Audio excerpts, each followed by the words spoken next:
Nous, on est là, on travaille. Si on n'entend pas seulement, on cesse une autre voie pour passer.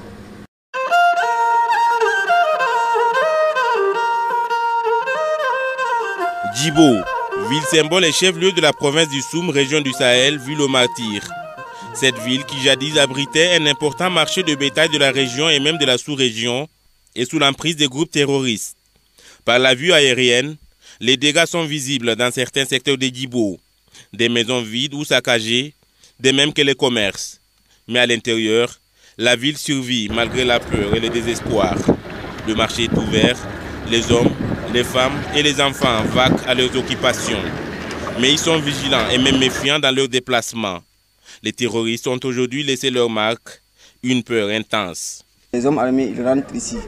Nous, on ne peut rien dire de cela. On les voit, ils rentrent, ils font ce qu'ils veulent. Ils repartent. On ne peut pas dire que l'armée ne sort pas, on ne peut pas dire que l'armée sort. Parce qu'il n'y a pas une seule voie pour qu'ils partent là où ils se trouvent. Ils peuvent continuer à passer par là où ils veulent. Mais nous, c'est que si nous, on est là, on travaille. Si on n'entend pas seulement, on cesse une autre voie pour passer. Voilà. On ne peut pas dire qu'ils ne travaillent pas. On ne peut pas dire qu'ils travaillent aussi. Donc c'est votre quotidien, chaque jour c'est comme ça? Notre quotidien ici, chaque 16 heures. Même aujourd'hui à 16 heures, nous on va fermer. D'habitude, c'est le coupure qui nous fait fermer. Mais maintenant, c'est la situation. Okay. Maintenant, c'est les tirs qui nous font rentrer. Donc ils viennent tout le temps à partir de 16 heures ici? Ici, en tout cas, ils viennent entre 15 heures et 16 heures. Disons plus. En tout cas, tous les ils viennent à 16 heures. Parce que le marché, même aujourd'hui, le marché va se fermer à 16 heures.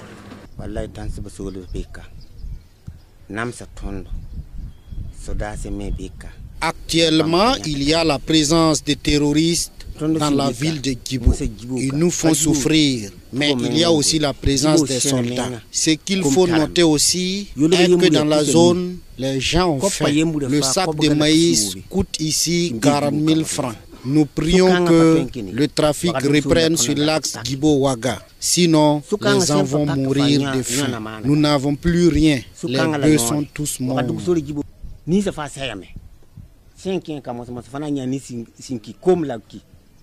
Sincèrement dit, ça ne va pas. Parce que, bon, surtout dans un mois d'après, là, sincèrement dit, père de famille, tu viens, tu t'es assis toute la journée. Il n'y a rien à manger, il n'y a rien de bon. Même aller au Borgendé ou à Nazumbu ou quelque part là, sincèrement dit, tout est bloqué. Bon, même maintenant, nourriture là aussi, ça ne va pas. Pour avoir ça aussi, ça ne va pas maintenant. Parce qu'il n'y a pas voie pour qu'on aille pour arriver à nourriture aussi. Tu viens ici chaque matin à 6h, à 18h, tu es obligé de rentrer, puisque ça ne va pas.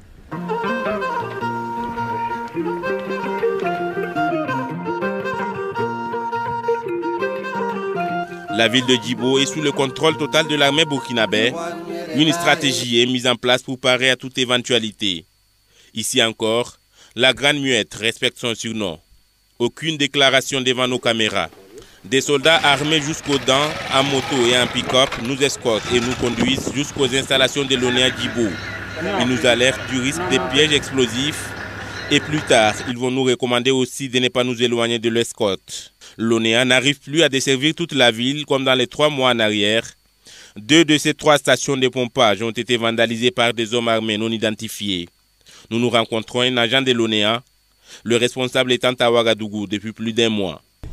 Une partie qui a été touchée, mais jusqu'à aujourd'hui, nous arrivons à satisfaire une partie de la population à Djibo ici.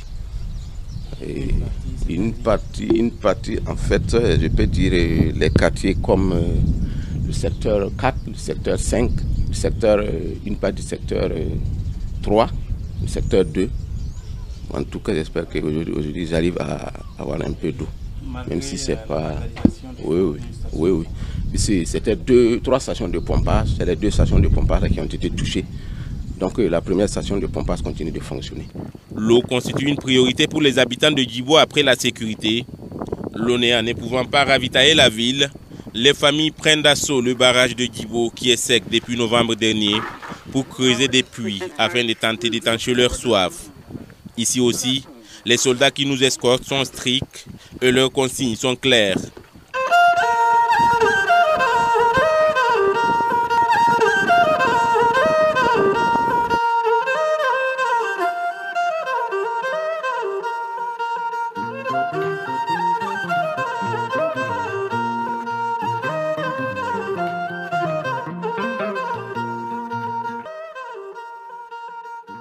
À ce jour, aucun réseau téléphonique n'est disponible dans la ville de Djibo. La compagnie Orange a quitté la ville depuis plus d'1 mois. Move et Télécel ne sont que l'ombre d'elles-mêmes. Nous nous rendons au siège de Move à Djibo. Sur place, les bureaux sont fermés depuis 3 ans. Les installations sont sous contrôle d'un vigile. Le premier responsable qui est censé s'installer à Djibo se trouve actuellement à Waïgouya. Il coordonne par téléphone.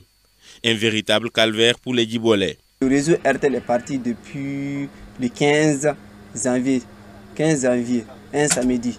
Voilà, le réseau Telmob aussi vient souvent. Le réseau Télécel aussi, bon, ça aussi ça fonctionnait, mais maintenant ça ne fonctionne plus. On pouvait appeler nos parents qui étaient ailleurs, eux aussi ils ont peur. Quand ils appellent, il n'y a pas de réseau, il n'y a rien. Eux aussi ils ont peur. Nous aussi on a peur. Parce qu'ils sont là-bas, là, mais ils s'inquiètent de nous. Puisque nous on s'inquiète d'eux. Parce que tu appelles tes parents, il y a ton père, ta mère, tous ils sont là. Tu les appelles, ça ne passe pas. Ça même c'est pas bon. Même si c'est le réseau Télécel, on gagne. Même si le réseau RTL ne vient plus là. Nous on veille sur le réseau pour pouvoir résoudre nos parents seulement. 10 jours comme ça, 40 jours comme ça, il y a le réseau RTL là qu'il n'y avait même pas. Donc de temps en temps aussi, le réseau Telmob là aussi, ça a coupé, ça fait longtemps. Ça vient et puis ça n'a même pas passé 1 semaine comme ça. Même actuellement, ça fait 3 jours. Il n'y avait même pas le réseau Telmob. Bon, Télécel aussi, hier nous vers le 21 ou 22 heures comme ça, Télécel aussi occupé. Donc nous on est là, on n'a rien à faire maintenant.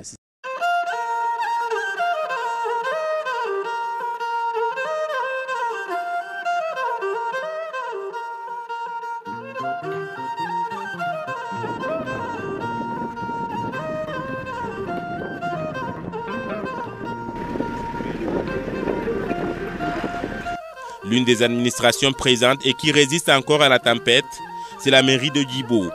2 services sont fonctionnels, l'état civil et la comptabilité. La délégation spéciale n'est pas installée, un vrai casse-tête chinois pour cet employé de la mairie. Si actuellement c'est uniquement, je peux dire que c'est l'état civil seulement et la comptabilité. En tout cas c'est ça seulement, je pense que ça fonctionne. À l'état civil, on grouille toujours pour pouvoir faire les papiers administratifs. À la comptabilité aussi, on essaye de tout faire pour que les gens puissent avoir leur salaire. Et s'il y a des instances pour qu'on puisse aussi les gérer, sinon c'est tout, on ne peut plus rien faire à part ça. On ne peut plus rien faire. Oui, la délégation spéciale n'est pas mise en place d'abord, et le maire aussi n'est plus en fonction.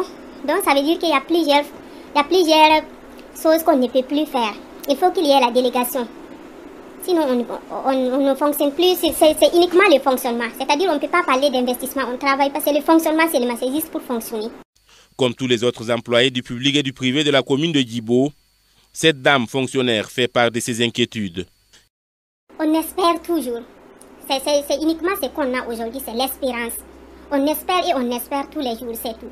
Sinon c'est vraiment compliqué. L'armée est toujours là, fait les patrouilles, mais à chaque fois, quand on voit que l'armée, même s'il retourne seulement en une fraction de seconde, ça va trouver que les autres aussi sont là.